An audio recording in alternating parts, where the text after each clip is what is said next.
During the High Middle Ages, from the 13th to the 15th centuries, a remarkable commercial empire emerged in Northern Europe that would reshape the continent's economic landscape. The Hanseatic League, a powerful confederation of merchant guilds and market towns, dominated maritime trade across the Baltic and North Seas. This vast network stretched across modern-day Germany, Netherlands, Belgium, Poland, and reached as far as England and Russia.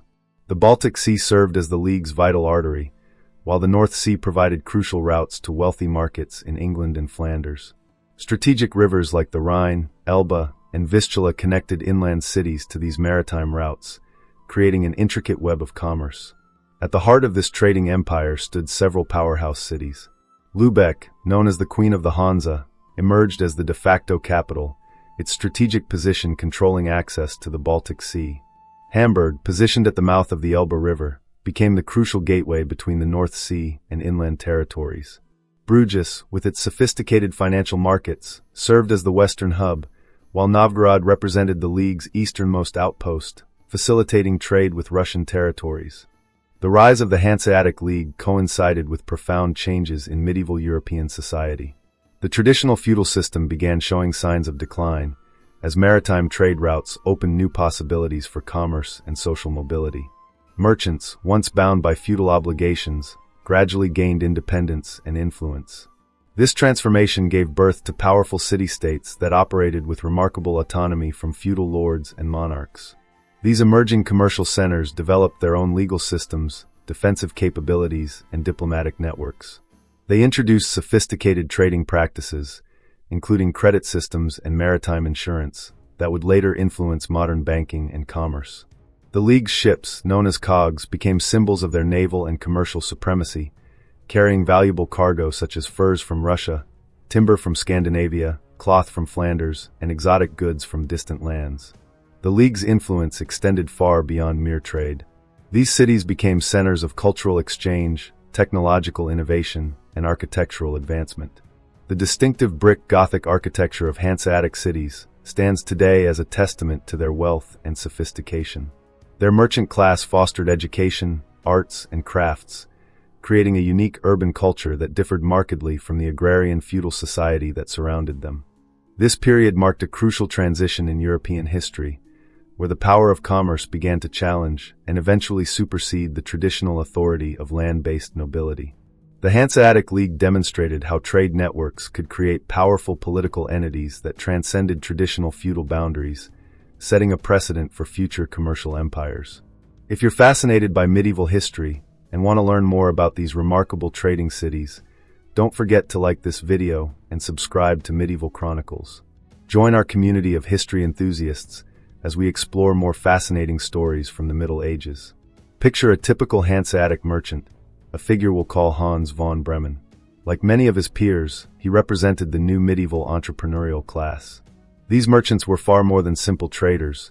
They were skilled diplomats, risk managers, and often multilingual businessmen who could navigate both the dangerous seas and complex political waters of medieval Europe. A typical day in Hans's life would involve managing his trading house, overseeing his ship's cargo, negotiating with fellow merchants, and participating in the city council meetings. These merchants lived in impressive stone houses that served both as homes and warehouses, showcasing their wealth and status. They wore fine clothes made from imported fabrics and possessed education levels that rivaled those of the nobility. Throughout the League's territory, merchants from different member cities formed a sophisticated network. In Bergen, Norwegian merchants specialized in stockfish trade. In Novgorod, fur traders maintained vital connections with Russian suppliers. Danzig's merchants controlled the grain trade, while Bruges's traders specialized in luxury goods from the Mediterranean. The League's success relied heavily on local political leaders who recognized the benefits of trade. City councils, known as Rat, consisted of wealthy merchants who governed these autonomous cities. They enacted laws, maintained order, and negotiated treaties with foreign powers. These merchant politicians created a unique system where commercial and political interests were inseparable. Among the most influential historical figures was Albert of Brandenburg, also known as Albert the Bear. His strategic vision helped establish crucial trade routes and diplomatic connections. Under his leadership, Brandenburg became a powerful force within the League, helping to secure vital inland trade routes and providing political protection against rival powers. The League faced fierce competition from various rivals. English merchants, particularly those from London, constantly challenged Hanseatic monopolies in the wool trade. The Scandinavian kingdoms, especially Denmark, frequently contested the League's control over the Baltic Sea. Novgorod's merchants often tried to bypass Hanseatic middlemen to trade directly with Western European markets. Venetian and Genoese traders represented another form of competition, particularly in luxury goods from the east. These Italian maritime republics employed similar trading strategies, but focused on Mediterranean routes, occasionally clashing with Hanseatic interests in Bruges and London. The struggle between these competing powers often transcended mere commercial rivalry. Pirates, often secretly supported by rival powers, targeted Hanseatic ships. The League responded by developing its own naval force, the peace ships, Friedschiff, to protect their maritime interests. The merchant princes of the League commanded resources that sometimes exceeded those of neighboring kingdoms. They could mobilize vast networks of agents, ships, and warehouses across northern Europe. Their power was based not on hereditary rights or military might, but on their ability to control vital trade routes and maintain complex commercial relationships. These merchants were also cultural intermediaries. They introduced new products, ideas, and technologies across northern Europe. Through their trading activities, they spread everything from sophisticated banking practices to architectural styles, from religious artifacts to the latest fashions in clothing and furniture. Perhaps most remarkably, these Hanseatic merchants created an informal but highly effective international organization centuries before modern global trade systems emerged. Their legacy lives on in the commercial practices, urban planning, and architectural heritage of numerous European cities. In their pursuit of profit and power, these medieval entrepreneurs laid the groundwork for many aspects of modern international commerce. Their story reminds us that trade has always been about more than mere exchange of goods. It's about building networks, fostering cultural exchange, and creating lasting economic institutions. At the heart of the Hanseatic League's story lies an intricate web of economic power and commercial cooperation that reshaped medieval Europe. Let me take you through this fascinating tale of trade, conflict, and innovation. The Hanseatic League's fundamental strength lay in its unique approach to economic power. Unlike traditional medieval powers based on land ownership and military might, the League built its empire on trade networks and mutual cooperation. This commercial confederation created a revolutionary system where cities hundreds of miles apart worked together to maintain trade routes, protect merchant interests, and establish standardized business practices. The League's greatest challenge was maintaining its trade monopolies against growing external pressures. These monopolies covered essential commodities: Baltic grain, Norwegian fish, Russian furs, English wool, and Flemish cloth. The League controlled prices, regulated quality, and restricted trade to its members, creating immense wealth, but also powerful enemies. Commercial diplomacy became an art form under Hanseatic influence. The League's merchants mastered the delicate balance of negotiation and intimidation. They could impose trade embargoes on entire kingdoms, a tactic known as the Hanseatic embargo, which could bring resistant rulers to their knees without firing a single arrow. When King Edward IV of England threatened Hanseatic privileges in 1470, the League's embargo forced him to restore their trading rights within 2 years. The League's naval technological developments were equally impressive. They perfected the design of the cog ship, a revolutionary vessel that combined cargo capacity with defensive capabilities. These ships featured high sides to defend against pirates, a flat bottom for easy harbor access, and a single square sail that could be managed by a small crew. Later, they developed the Hulk and the Caravel, vessels that could carry even more cargo and navigate treacherous waters more safely. Perhaps most fascinating was the complex dance of competition and collaboration between member cities. While they worked together against external threats, these cities also competed fiercely among themselves for trade advantages. Lübeck and Hamburg might cooperate to maintain Baltic Sea dominance, while simultaneously competing for better trading terms with Dutch cities. The League developed sophisticated conflict resolution mechanisms. Regular assemblies, known as Hanseatic, brought representatives from member cities together to resolve disputes and establish common policies. These meetings were early examples of international cooperation, creating standardized weights and measures, quality controls, and common legal procedures. Internal tensions often arose when larger cities attempted to dominate smaller ones. The League managed these conflicts through a complex system of voting rights and responsibilities, where cities were grouped into quarters, each led by a principal city. This system helped maintain balance while ensuring efficient decision-making. As trade routes evolved and new powers emerged, the League faced increasing challenges to its dominance. The rise of Dutch and English maritime power, the discovery of new trade routes to the Americas and Asia, and the growing strength of territorial states all pressured the League's traditional monopolies. The League's response to these challenges revealed both its strengths and limitations. It attempted to adapt by modernizing its trade practices and seeking new markets, but its decentralized structure made swift, unified action difficult. Some cities prospered by embracing change, while others clung to traditional privileges and gradually declined. Innovation became a crucial battlefield. The League cities invested heavily in new technologies, not just in shipbuilding, but in cargo handling, navigation, and harbor infrastructure. They developed sophisticated financial instruments, including early forms of maritime insurance and letters of credit, which revolutionized long-distance trade. The League's story teaches us enduring lessons about economic cooperation and competition. It shows how shared economic interests can transcend political boundaries, how innovation drives commercial success, and how adaptability determines long-term survival in changing markets. Their legacy lives on in modern trade practices, international cooperation, and maritime law. The Hanseatic League demonstrated that economic power, wielded through cooperation and innovation, could be as influential as military might in shaping the course of history. Did you know that these trading cities wielded more power than many kingdoms of their time? Their wealth and influence were so vast that they could influence royal successions and determine the fate of entire regions.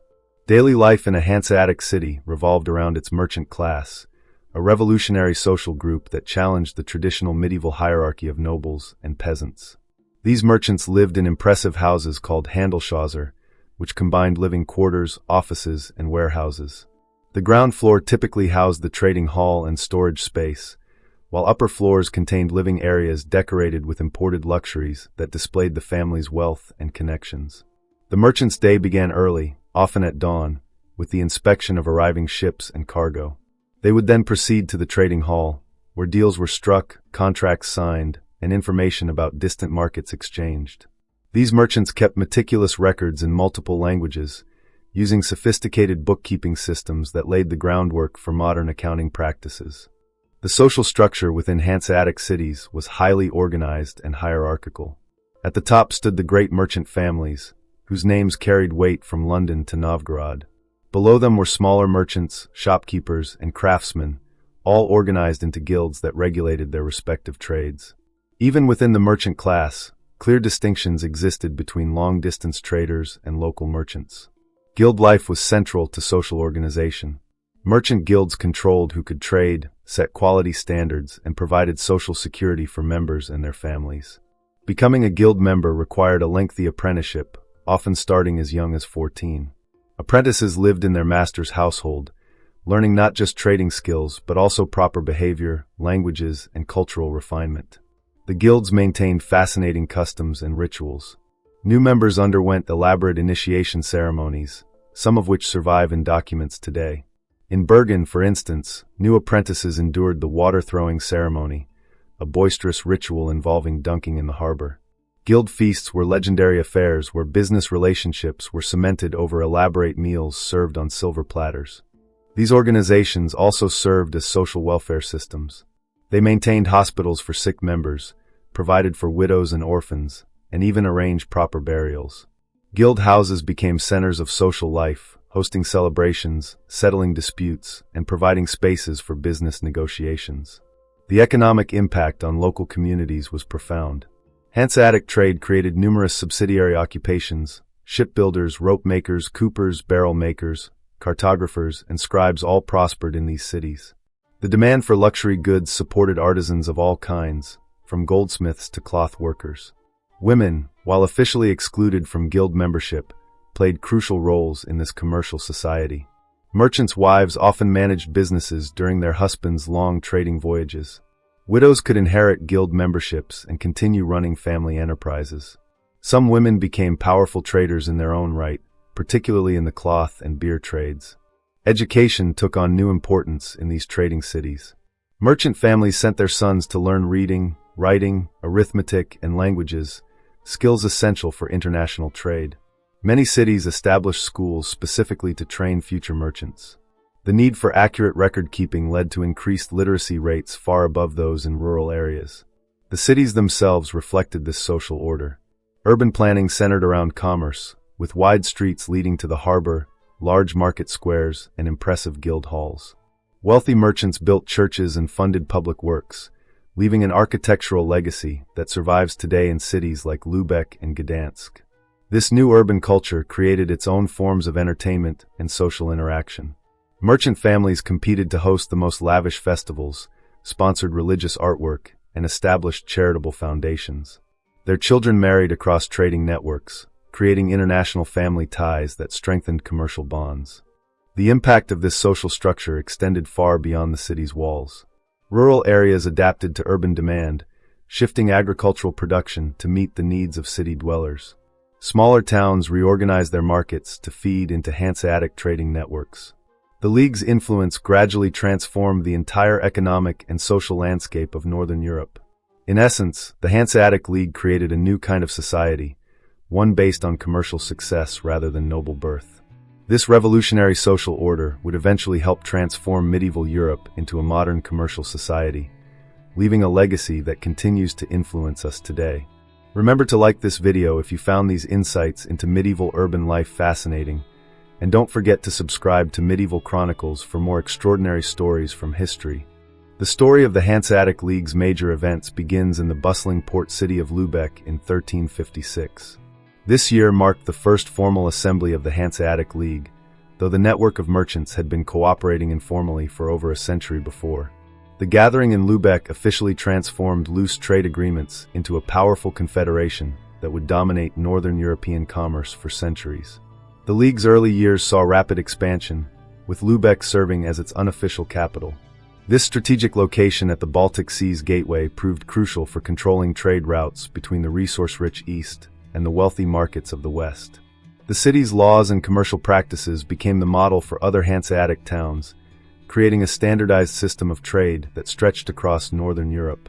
One of the most dramatic chapters in the League's history involved its recurring conflicts with Denmark. The Danish kingdom, controlling the vital Øresund Strait, frequently challenged Hanseatic dominance. The conflict reached its peak during the War of the Counts Feud, 1534 to 1536, when Hanseatic forces became entangled in Danish succession disputes. This war marked both the League's power and the beginning of its overextension. Particularly significant was the establishment of the contour system, with the Novgorod office being among the most important. The Peterhof, as the Novgorod contour was known, opened in 1200 and became the League's gateway to Russian markets. This trading post operated under its own laws, maintaining strict security measures and complex trading protocols. It handled precious cargoes of furs, wax, and amber, becoming a symbol of the League's far-reaching commercial empire. The League's influence began to wane in the late 15th century, facing multiple challenges that would ultimately lead to its decline. The rise of Dutch and English merchants, equipped with more advanced ships and aggressive trading practices, began to erode Hanseatic monopolies. The discovery of new trade routes to the Americas and Asia shifted Europe's commercial center of gravity westward, away from the Baltic. Political changes proved equally challenging. The emergence of powerful territorial states, particularly in Scandinavia and Russia, meant that cities could no longer operate with their previous autonomy.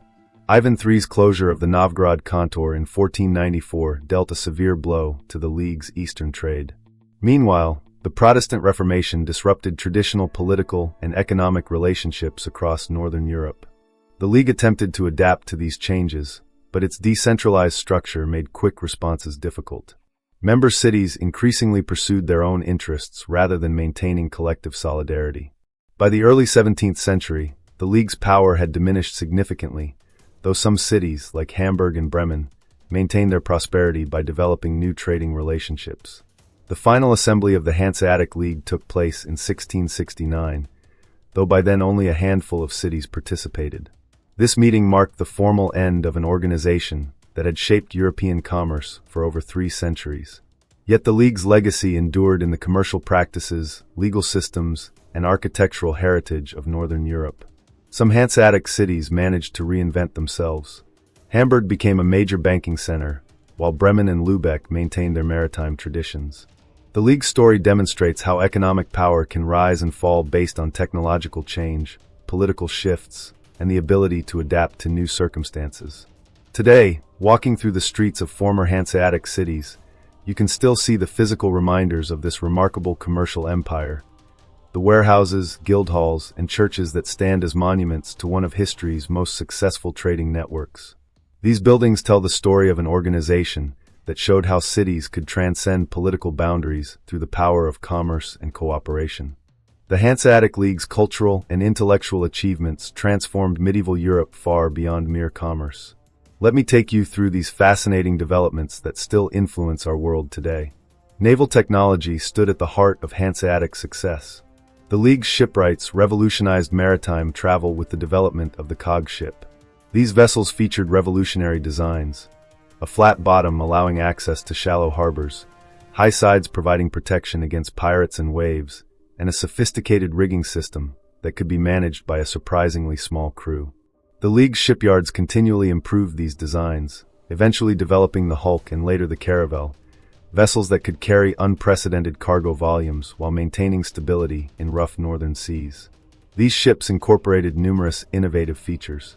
Removable steering boards, the predecessors of modern rudders, provided unprecedented maneuverability. New caulking techniques using moss and tar created watertight hulls, while improved sail designs allowed ships to better handle the challenging winds of the North and Baltic seas. The League's shipwrights also pioneered the use of deck-mounted cranes for cargo handling, dramatically reducing loading times in port. Written documentation played a crucial role in Hanseatic success. Their merchants developed elaborate systems for recording transactions, contracts, and correspondence. The League's archives contain detailed price lists, shipping schedules, and market reports from across Europe. They maintained networks of communication that kept merchants informed about political developments, weather conditions, and market opportunities across their vast trading empire. The League scribes created standardized formats for business letters and contracts, many of which influenced modern business communication. They developed sophisticated coding systems for private correspondence, protecting sensitive commercial information from competitors. The need for accurate record-keeping led to increased literacy rates in Hanseatic cities, where merchants' sons learned reading, writing, and arithmetic alongside traditional trading skills. Cultural exchange flourished through Hanseatic trade networks. Their ships carried not just goods but ideas, artistic styles, and technological innovations across Northern Europe. The distinctive brick Gothic architecture of Hanseatic cities reflected this exchange, combining local building traditions with innovative construction techniques. Churches and guild halls showcased architectural elements from across Europe, creating a unique artistic style that still defines many Baltic cities. The League's contributions to financial practices were equally revolutionary. They developed sophisticated accounting systems that transformed medieval commerce. Double-entry bookkeeping, though often credited to Italian merchants, found enthusiastic adoption and refinement in Hanseatic counting houses. Their merchants created standardized formats for recording debits and credits, tracking multiple currencies, and managing complex international transactions. The development of maritime insurance marked another Hanseatic innovation. Merchants created risk-sharing agreements that protected against shipwrecks and piracy, establishing principles that modern insurance still follows. They also pioneered early forms of maritime law, creating standardized contracts and procedures for settling disputes between merchants from different cities. The League's influence extended to education and language. Merchant families established schools teaching practical knowledge alongside traditional subjects. The mixing of languages in Hanseatic ports created trading pidgins that facilitated international commerce.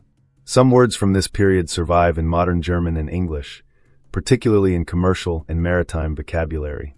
Musical and artistic influences flowed through Hanseatic networks. Merchants commissioned artwork, supported musicians, and spread new styles across Northern Europe.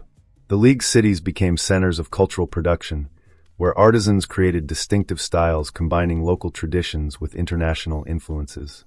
Scientific knowledge also spread through Hanseatic networks. Their navigators developed improved methods for celestial navigation, created more accurate maps, and shared knowledge about weather patterns and ocean currents. The League's physicians exchanged medical knowledge, while their craftsmen shared technological innovations in fields from metallurgy to brewing. The League's cultural impact extended to daily life. Their trade brought new foods, spices, and luxury goods to Northern Europe, changing dietary habits and social customs. Coffee houses and wine cellars in Hanseatic cities became centers of intellectual exchange, where merchants discussed philosophy and politics alongside business deals. Perhaps most significantly, the League fostered an intellectual environment that valued practical knowledge, innovation, and cross-cultural exchange.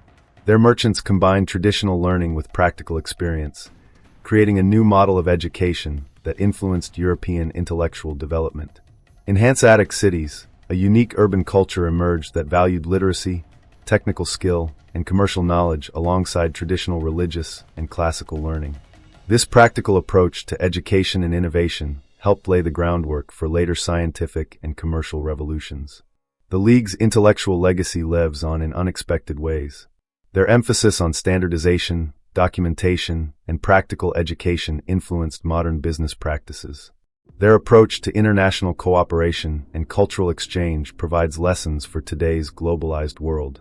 The Hanseatic League's reach extended far beyond Northern Europe, creating a complex web of international relationships that would help shape the future of global commerce.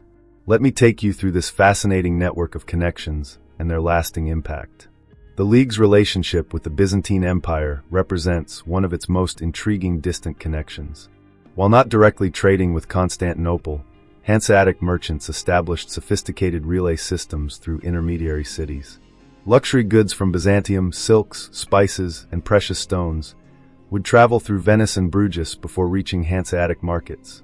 This indirect trade route created a fascinating cultural exchange, where Byzantine artistic motifs began appearing in Hanseatic churches and merchants' homes. These Byzantine connections influenced Hanseatic banking practices significantly. The League's merchants adapted and modified Byzantine commercial techniques, creating new financial instruments that would later evolve into modern banking practices. They developed sophisticated credit systems, letters of exchange, and maritime insurance policies that combined Byzantine experience with Northern European commercial needs. The League's role in developing early capitalist practices cannot be overstated. They pioneered what we might call proto-capitalist innovations, standardized quality controls, price-setting mechanisms, and sophisticated credit systems. Their merchants created complex business partnerships that spread risk and maximized profit, forerunning modern corporate structures. The concept of shared stock ownership, though basic by today's standards, found early expression in Hanseatic trading ventures. Hanseatic merchants developed remarkable risk management strategies. They would split cargo among several ships, create complex insurance arrangements, and diversify their investments across different trades and routes. These practices laid the groundwork for modern portfolio management and risk assessment techniques. The League's influence on technological exchange was equally profound.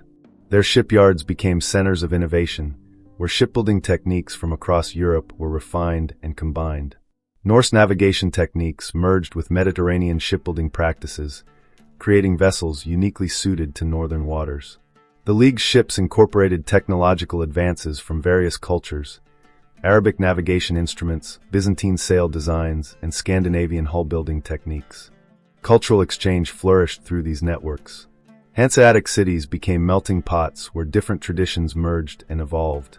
In Bergen, German merchants adapted Norwegian stockfish preservation techniques.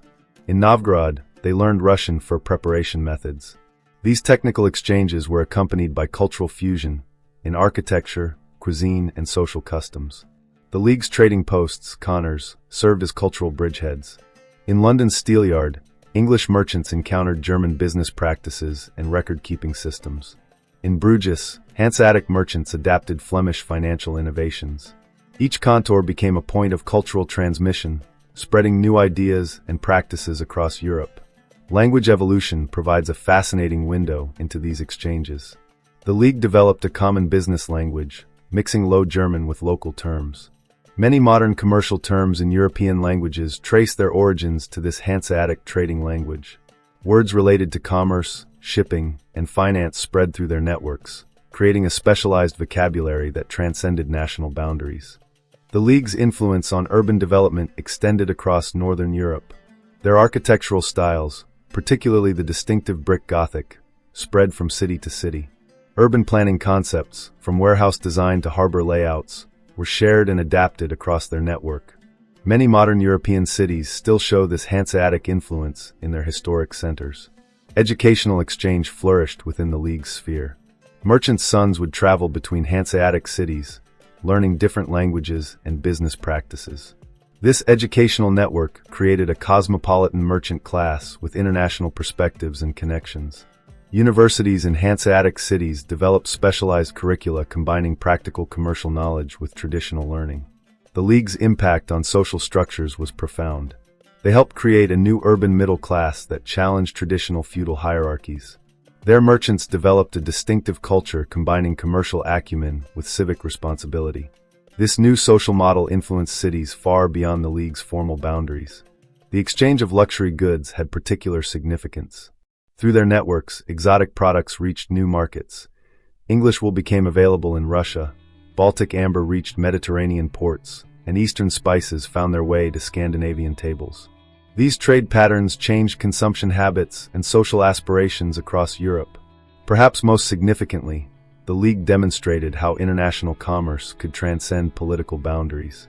Their network operated across different kingdoms, languages, and cultures, creating a model for international cooperation that would influence later trading systems. The League's legacy in international relations remains relevant today. Their ability to maintain commercial networks across political boundaries, their development of standardized business practices, and their creation of dispute resolution mechanisms all provide lessons for modern international commerce.